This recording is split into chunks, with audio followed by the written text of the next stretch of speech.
to chat with me. I am so excited. As always, I have a fabulous guest because I bring you nothing but the best. Thanks. Please help me welcome Leslie Swigart. Hello. Leslie is amazing. Amazing. Okay. She is a hair stylist. Is that the fashionable term? Like, what do you say? Well, because you're so much more than that. Right. So I tell people that I'm a hair color specialist. A hair color specialist, but you do so much more than color. I do. Yes. She does this. And let me tell you guys, it doesn't do this on its own.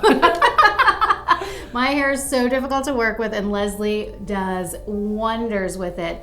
In fact, she left me for a little while. I did. And it was never the same until she came back. And then once you came back, my hair was in heaven again. Awesome. Well, I'm glad to hear that. So you are a color specialist. Again, she does so much more, but I want to talk about color because people are fascinated by it, first of all. People know nothing about it. They'll come to you asking for crazy things, I'm sure. Yes. And people do awful, tragic things to their hair. Yes, they do. When they're trying to do the fun things that they ask me about, if they're doing that to themselves, it usually does not end well. No. So then I come in and fix that. Fix it. Yes. I haven't ever had to call you to fix anything before. But anyway, not. Leslie, tell me how you got into doing hair. Well, I had horrible hair as a child. No. Yes. My hair is actually very unmanageable. It is curly, it is frizzy, it's dry, it can be brittle. Your hair is gorgeous. But that's because I know how to take care of it. And for so long in high school, I had horrible haircuts. My mom always cut my hair, so there was no salon visits for me. And so I decided I'm going to learn to take care of my hair. I want to look good. I want to feel good. And so I went to cosmetology school. Look at And that. here I am. Taking Now, care of business. Yeah, and I made a career out of it. So even better.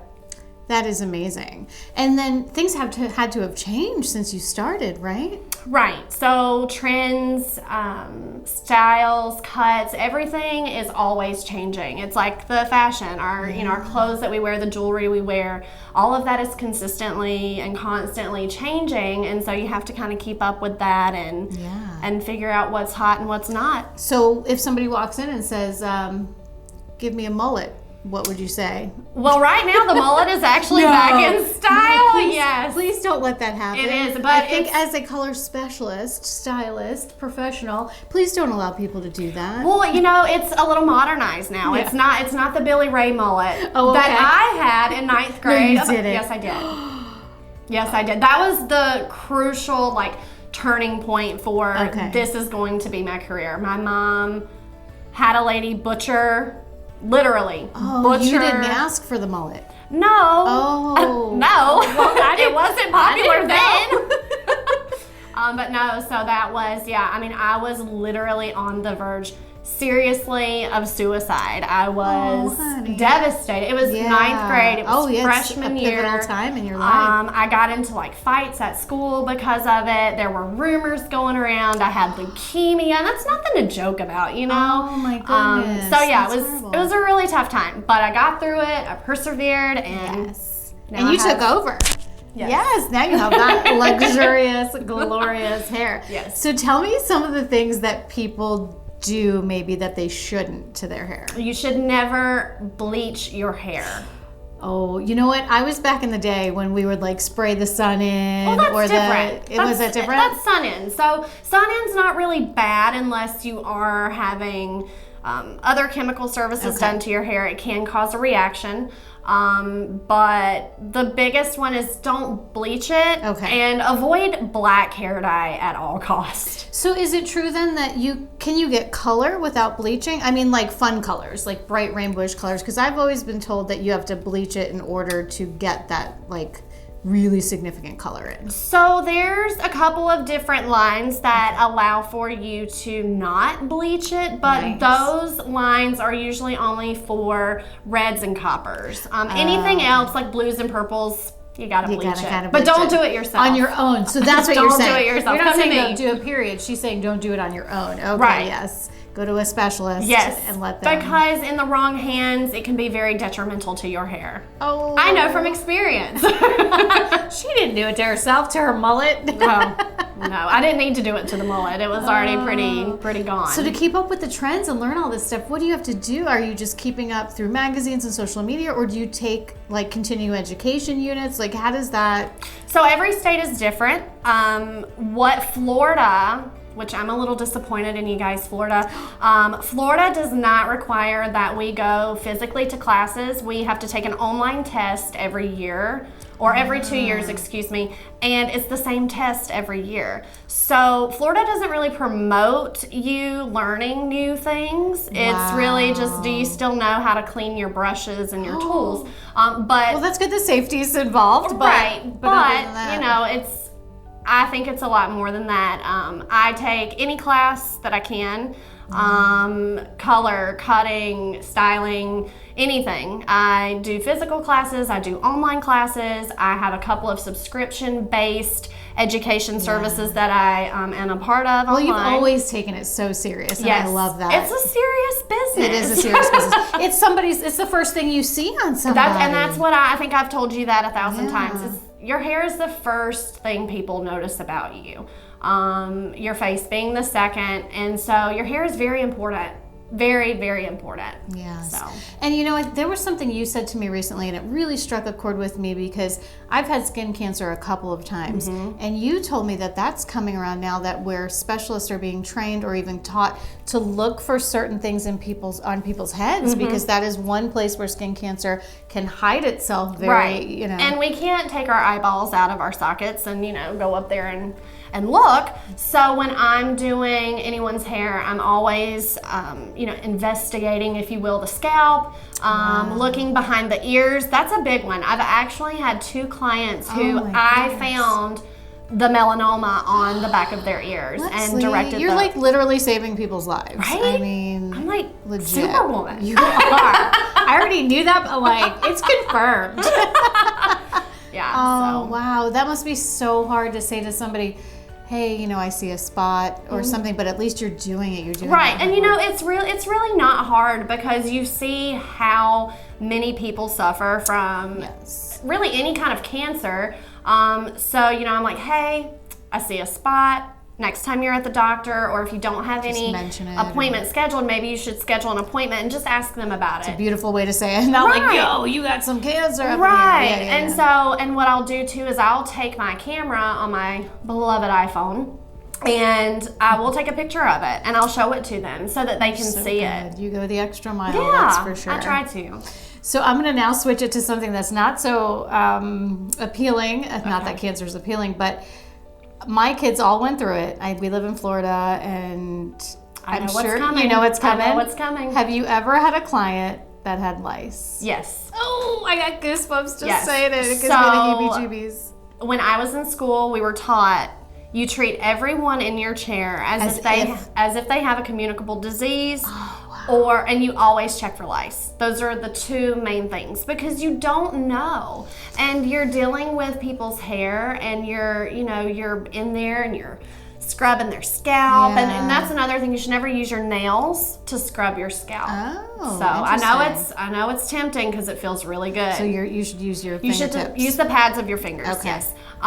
So every time I'm doing anyone's hair, I have my rat tail comb, and I'm just kind of picking through, looking up, picking through. I'm looking for lice. That's what I'm doing. Anybody can get it. Anybody can. But when you do have someone that has lice, by law, you're not supposed to tell them. But really, yeah, it's so weird. What? It's so weird because we're trained.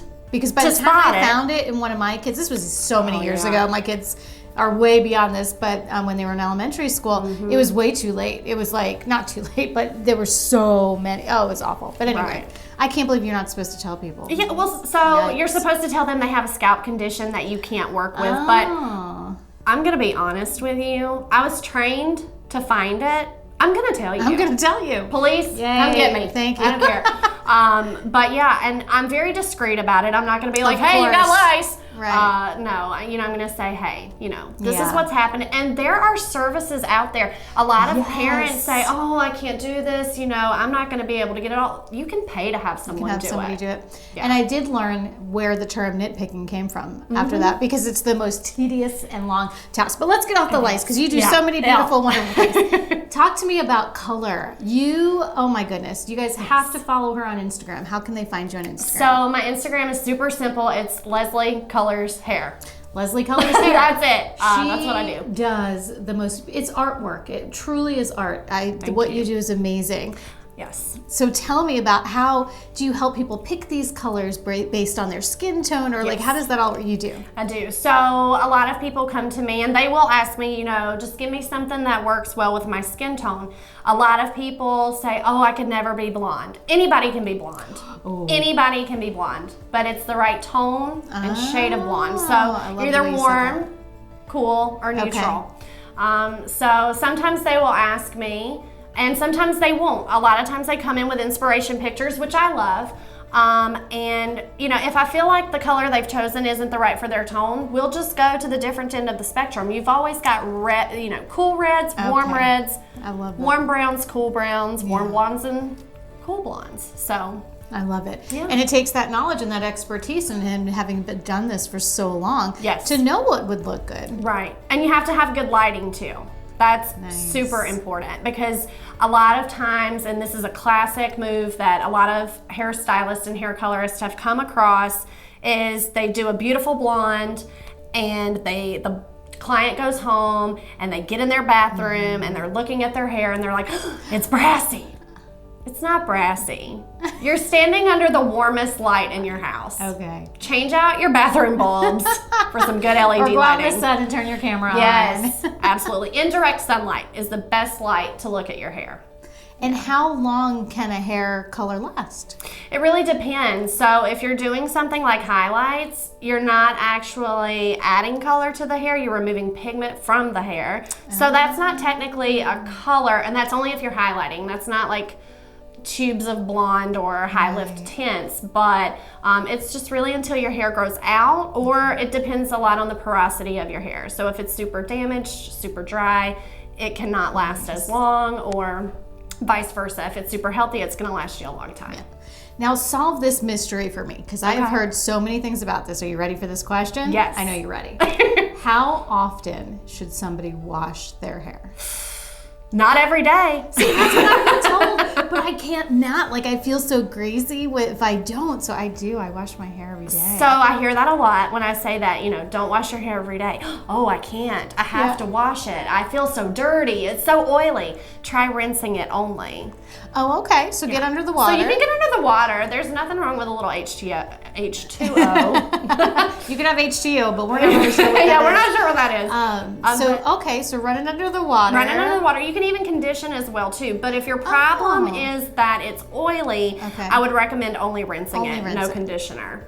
All right, I'm gonna try it, Leslie. Okay, if let me know. If my friends tell me that I look greasy or that I stink, I'm gonna come tell you. Well, and there's another option. If you're like, okay, the rinsing did not work. Okay. It's still greasy. Dry shampoo. I used this for my mother-in-law when she was in the hospital for a long time. Right. So for the longest time, that's the only time you really heard about dry shampoo is when you had elderly people who couldn't really, bathe themselves or something like that, or they just couldn't wash their own hair. Dry shampoo was a great, thing to have. But now we're using that more to extend the life of our blowouts and things like that, because the more you wash your hair, the more your color's gonna fade. Yes. The more you wash your hair, the drier it's gonna get.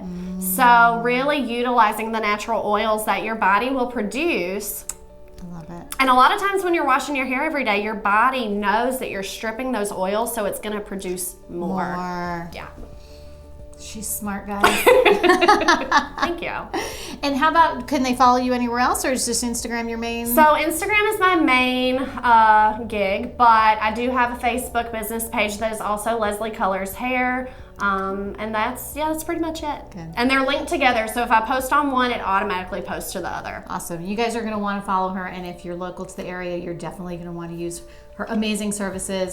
So reasonable and such a great professional. Thank you. you So much. Thanks for You're being so here. welcome. Thanks Thank you for educating having me. us on hair. Yes, anytime. And if you have any questions, you can always text me, shoot me a message on Instagram, DM. I'm glad to help when I can. Awesome. Thanks, Leslie. You're so welcome. Thank you guys so much for watching. And as always, take care of yourselves and don't forget to take care of each other. And don't wash your hair every day. And don't forget to take care of your hair. Bye-bye, guys.